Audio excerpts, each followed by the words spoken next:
কলিকাতা বিশ্ববিদ্যালয়ে BA third সেমিস্টারের সকল জেনারেল ছাত্রছাত্রী, তোমাদের যাদের বাংলা সাবজেক্টটি রয়েছে অর্থাৎ জি অথবা সিজি 3 পেপারটি রয়েছে, তোমাদের জন্য আজকের এই ভিডিওটি খুবই গুরুত্বপূর্ণ হতে চলেছে। কারণ আজকের এই ভিডিওতে তোমাদের জন্য শেষ মুহূর্তে দুটি গুরুত্বপূর্ণ 10 নম্বরের প্রশ্নের উত্তর নিয়ে আলোচনা করব। প্রশ্ন দুটি হচ্ছে, দেখো, প্রথম প্রশ্ন রয়েছে নষ্টনীড় কবিতাটির নামকরণের সার্থক হয়েছে কিনা তা আলোচনা করো। খুবই গুরুত্বপূর্ণ একটি প্রশ্ন। এবং দ্বিতীয় প্রশ্ন রয়েছে রাজা ও রানী নাটক অবলম্বনে কুমার সেন ও ইলার উপকাহিনী গুরুত্ব আলোচনা করো। মোস্ট ইম্পর্টেন্ট প্রশ্ন। তোমরা অনেকেই কমেন্ট করে এই প্রশ্নের উত্তরগুলি চেয়েছিলে, তাই তোমাদের জন্য আজকের এই ভিডিওটি আমি নিয়ে এসেছি। অবশ্যই সম্পূর্ণ ভিডিওটি দেখার অনুরোধ রইল। অবশ্যই তোমরা পরীক্ষায় যাওয়ার আগে এই প্রশ্ন দুটি ভালোভাবে প্র্যাকটিস করে যেও। অবশ্যই তোমরা এই প্রশ্ন দুটি তোমাদের পরীক্ষার খাতায় অবশ্যই তোমরা কমন পাবে, এবং ভিডিওটি অবশ্যই তোমাদের বন্ধুদের কাছে শেয়ার করে দিও। চলো তোমরা প্রশ্নপত্রের উত্তরটি দেখে নাও। দেখো, তোমরা প্রশ্নের উত্তরগুলি দেখে নাও। দেখো, প্রথম প্রশ্ন রয়েছে, দেখো, নষ্টনীড় কবিতাটির নামকরণের সার্থক হয়েছে কিনা আলোচনা করো, অথবা নষ্টনীড় কবিতাটির বিষয়বস্তু সম্পর্কে বিস্তারিত আলোচনা করো। এই প্রশ্নটি তোমাদের 2021 সালে এসেছিল। তোমরা যেহেতু 2023 সালের পরীক্ষার্থী রয়েছো, অর্থাৎ 2023 সালের প্রশ্নপত্রে পরীক্ষা দেবে, তাই তোমাদের এবছর আসার সম্ভাবনা খুবই রয়েছে। তোমরা অনেকে এই প্রশ্নটির উত্তরের জন্য কমেন্ট করে জানিয়েছো, তাই তোমাদের জন্য আজকের এই প্রশ্নের উত্তরটি নিয়ে আলোচনা করছি। দেখো, উত্তরটি দেখে নাও। উত্তরে বলা হয়েছে, দেখো, সমর সেনের কবিতা 1954 কাব্যগ্রন্থ থেকে নষ্টনীড় কবিতাটি গৃহীত হয়েছে। নষ্টনীড় কবিতাটির লেখক ছিলেন কবি সমর সেন। সমর সেনের কবিতাটি প্রথম দিকে 1944 সালের কাছাকাছি সময়ে 3 পুরুষ কাব্যগ্রন্থে সাফাই নামে প্রকাশিত হয়, এবং পরবর্তীকালে কবিতাটি সংশোধিত হয়ে 1954 সালে সমর সেনের কবিতা নামে প্রকাশিত হয়।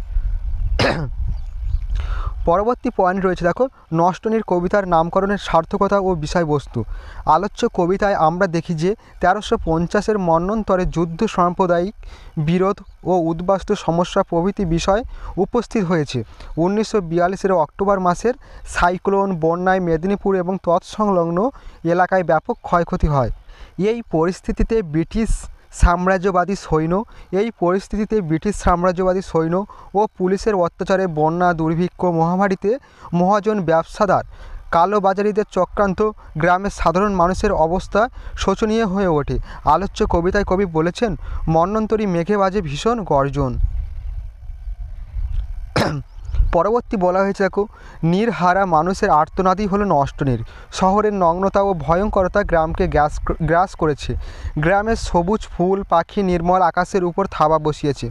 শহরের বীভৎসতা, গ্রামের শান্তির সাজানো বাগান শুকিয়ে গেছে। সেখানে ছেয়ে গেছে রক্ত ও হাড়ে। নারীর প্রসাধন ঘিরে সৌন্দর্য বুদোয়ার। গ্রামের প্রাকৃতিক সৌন্দর্য এলোমেলো হয়েছে। শরতের আকাশে দুর্যোগের আশঙ্কায় মানুষের প্রেম প্রীতি ভালোবাসা নষ্ট হয়ে গেছে। সাম্প্রদায়িক দাঙ্গায় এবং রক্তপাতে শহরগুলির রাস্তাঘাট ভরে গেছে। গ্রাম জীবনের রূপসী বাংলার সৌন্দর্য হারিয়ে গেছে। এক শ্রেণীর মানুষ না খেয়ে মরছে। মহামারী ও দুর্ভিক্ষ গ্রাম বাংলার শ্মশানের রূপ নিয়েছিল। কবিতায় ব্যবহৃত বিভিন্ন চিত্রকল্পে সেই ভয়ঙ্করতা প্রকাশিত হয়েছে। সুন্দর কুয়াশার অন্ধকার ঢাকা ছিল। দূর গ্রামে কুয়াশা সেই দোটানা বয়ে এনেছে। সেই গ্রাম একদিন ছিল প্রাণ চঞ্চলা, শান্তশ্রী, মানসী। প্রতিমা দাঙ্গা রক্তপাত আর হানাহানিতে সেই গ্রাম তার সব সৌন্দর্য হারিয়ে ফেলল। পরবর্তী বলা হয়েছে, দেখো, সেই ভয়ঙ্করতার প্রয়োগ আমরা দেখেছি ভয়ঙ্কর মন্দিরে দিগম্বরী কালী, দিনের ভাগাড়ে নামে রাত্রে শকুন চিত্রকল্পে। যেহেতু দেশভাগের পর কবিতাটির ঘোষামার্জা সমর সেনের কবিতা 1954 গ্রন্থে সংকলিত হয়, তাই দেশভাগের অভিজ্ঞতাও এই সব চিত্রকল্পে থেকে গেছে। পরবর্তী বলা হয়েছে, দেখো, নষ্টনীড় শেষে দেখি নীড়হারা পাখির আর্তনাদের মধ্যে দিয়ে কবি মানব সমাজের ভয়ঙ্কর পরিণতি চিত্রিত করেছেন। শকুনরূপ মহাজনদের লোভ লালসায় একদিকে গ্রামের শবদেহের শ্মশান জ্বলছে, রক্তমাখা হাড় ছড়ানো থেকেছে যেখানে সেখানে। নিরন্ন উদ্বাস্তুরা শহরের অসহায়ভাবে মৃত্যুবরণ করছে। কবি বলেছেন, নষ্টনীড় পাখি কাঁদে আমার গ্রামে, রক্তমাখা হাড় দেখি সাজানো বাগানে। রুদ্ধ প্রাকৃতিক বিপর্যয়, মন্বন্তর আর তার সঙ্গে এইসব স্বার্থপর মানুষের দাপটে গ্রামের মানুষ ভিটেমাটি হারিয়ে উদ্বাস্তু হয়ে শহরের রাস্তায় রাস্তায় ঘুরে বেড়ায়। নষ্টনীড় হলো সেই নির্হারা পাখিরই কান্নার আকুলতা। নষ্টনীড় সুন্দর ও স্বাস্থ্যবান গ্রামের পতনেরই আখ্যান। কবিতার নামকরণ সেই হাহাকার ও আর্তনাদকেই প্রতিধ্বনিত করেছে। এইভাবে কবিতার নামকরণের সার্থকতা ও বিষয়বস্তু কবিতার মাধ্যমে ফুটিয়ে তুলেছে। এই ছিল তোমাদের সম্পূর্ণ প্রশ্নের উত্তরটি। নষ্টনীড় কবিতার নামকরণের সার্থকতা ও বিষয়বস্তু। অবশ্যই তোমরা এই প্রশ্নটি যত্ন সহকারে ভালোভাবে প্র্যাকটিস করে যেও পরীক্ষায় যাওয়ার আগে। যেহেতু কালকে তোমাদের পরীক্ষা রয়েছে, তাই অবশ্যই এই প্রশ্নটি গুরুত্ব সহকারে পড়বে। পরীক্ষায় যাওয়ার আগে ভালোভাবে প্র্যাকটিস করে যেও। অবশ্যই তোমরা এই প্রশ্নটি তোমাদের পরীক্ষার খাতায় কমন পাবে। পরবর্তী প্রশ্ন দেখো, খুবই গুরুত্বপূর্ণ একটি প্রশ্ন রাখা হয়েছে। দেখো, রাজা ও রানী নাটক অবলম্বনে কুমার সেন ও ইলার উপকাহিনীর গুরুত্ব আলোচনা করো। এই প্রশ্নটি তোমার 2021 এবং 2019 সালে এসেছিল। তোমাদের কিন্তু এবছর আসার সম্ভাবনা খুবই রয়েছে। অথবা এই প্রশ্নটি এইভাবে ঘুরিয়ে আসতে পারে, রাজা ও রানী নাটকের উপকাহিনীর উপযোগিতা বিচার করো। দেখো, প্রশ্নের উত্তরটি দেখে নাও। রাজা ও রানী নাটক উপকাহিনী যথেষ্ট গুরুত্ব লাভ করেছে। রাজা ও রানীর প্রেমের আদর্শ সম্পর্কিত বিরোধের মূল আখ্যান কুমার ও ইলার রোমান্টিক প্রেম আখ্যানকে নাটকীয় রস সমৃদ্ধ করে তুলেছে। কিন্তু স্বয়ং নাট্যকার নাটকের সূচনাতে লিখেছেন, এর নাট্যভূমিতে রয়েছে লিরিকের প্লাবন, তাতে নাটককে করেছে দুর্বল। হয়েছে কাব্যের জলাভূমি। ওই লিরিকের টানে এর মধ্যে প্রবেশ করেছে ইলা এবং কুমারের উপসর্গ।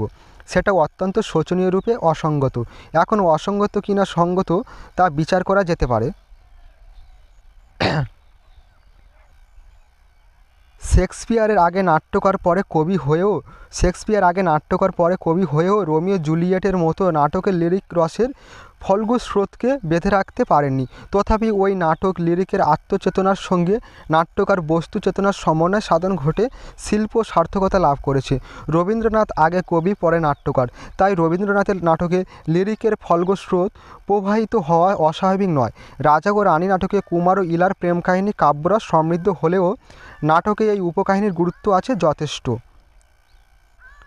দেখো, পরবর্তী বলা হয়েছে, কুমার ও ইলার বেদনামাখা রোমান্টিক প্রেমে কবি রবীন্দ্রনাথের প্রবেশ ঘটেছে। বিক্রমের মনোজগতের পরিবর্তন ঘটাতে এই উপকাহিনীর সংযোগ সাধন যথেষ্ট তাৎপর্যমণ্ডিত। ইলা উপকাহিনীর সংযোগ সাধন যথেষ্ট তাৎপর্যমণ্ডিত। ইলা বিক্রমদেবকে হিংসার জগৎ থেকে টেনে এনে পৃথিবীর জগতে পৌঁছে দিয়েছে। রাজা ও রানীর নাট্যদ্বন্দ্ব প্রসঙ্গে রবীন্দ্রনাথ জানিয়েছেন, এর মধ্যে এই কথাটাই প্রকাশ পাওয়ার জন্য শত উদ্যত হয়েছে যে সংসারের জমি থেকে প্রেমকে উৎপাটিত করে আনলে সে আপনার রস আপনি জোগাতে পারে না। তার মধ্যে বিকৃত ঘটতে থাকে, প্রেমাখ্যানে সে বিকৃতি নেই। তিচুরে ইলার দর্শন লাভ এবং ইলার সত্য প্রেম দর্শনের পরিচয় পাওয়ার পর থেকে বিক্রমের মন থেকে সব ভুলে অবসান ঘটে।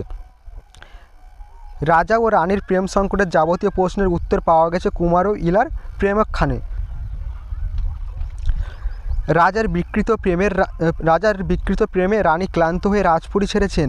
অপরদিকে কুমার ও ইলার কর্তব্য সচেতন প্রেম যাবতীয় সংকটের মুখোমুখি হয়ে মোকাবিলা করেছে। পরবর্তী বলা হয়েছে, কর্তব্যের তাগিদে সুমিত্রার অনুরোধে কুমার কাশ্মীরদের শাসন করতে ছুটেছেন। ইলা কুমারকে ছাড়তে কষ্ট পেলেও কর্তব্য কর্মে বাধা দেননি। কুমারের প্রতীক্ষায় থেকেছেন ইলা। চন্দ্রসেনের কাছ থেকে সৈন্য না পেয়ে বিক্রমের হাত থেকে রক্ষা পেতে অরণ্যের মাঝে গিয়ে আত্মগোপন করেছেন। তথাপি কুমার সেন ইলাকে ভুলতে পারেনি। ছুটে গেছেন শেষবারের জন্য অমরুর রাজের কাছে সাক্ষাতের প্রার্থনা করে ব্যর্থ হয়েছে। বিক্রমদেব কুমারের খোঁজে তিচুরে এলে তিচুর রাজ তার কন্যা ইলাকে বিক্রমের হাতে তুলে দিয়েছেন। ইলা বিক্রমকে অসহায় থেকে মুক্ত করতে আপ্রাণ প্রয়াস চালিয়েছেন। বিক্রমের কাছে ইলা কুমারের ভাগ্যতাড়িত জীবনের আখ্যান শুনে কুমারকে মুক্ত করার জন্য অনুরোধ করেছেন।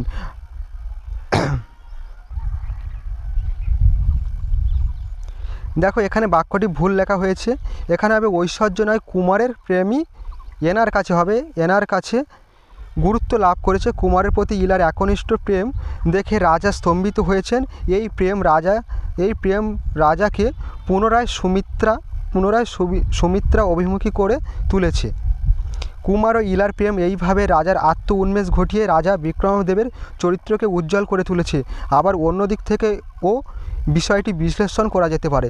ইলার প্রেমের পরিণতিও তেমন বিষাদময় হয়েছে, তবে নাটকের শেষে নিষ্ক্রিয় হয়ে পড়েছে। সেই জন্য রবীন্দ্রনাথ উপকাহিনীর ত্রুটির দিকে দৃষ্টিপাত করেছেন। এইভাবে কুমার সেন ও ইলার উপকাহিনী নাটকে পরিস্ফুট হয়ে উঠেছে। এই ছিল তোমাদের সম্পূর্ণ দুটি প্রশ্নের উত্তর। অবশ্যই গুরুত্বপূর্ণ প্রশ্ন, তোমরা অবশ্যই এই প্রশ্নের উত্তরটিও ভালোভাবে প্র্যাকটিস করে যেও। অবশ্যই তোমরা এই প্রশ্নটি তোমাদের পরীক্ষার খাতায় কমন পাবে। ভিডিওটি আজ এই পর্যন্ত। তোমাদের সঙ্গে দেখা হবে পরবর্তী ভিডিওতে। তোমরা ভালোভাবে পড়াশুনো করো। অবশ্যই তোমাদের সকলের পরীক্ষা ভালো হবে। অবশ্যই তোমরা ভালো রেজাল্ট করবে এবং সকলেই পাস করবে, সেই কামনা করি।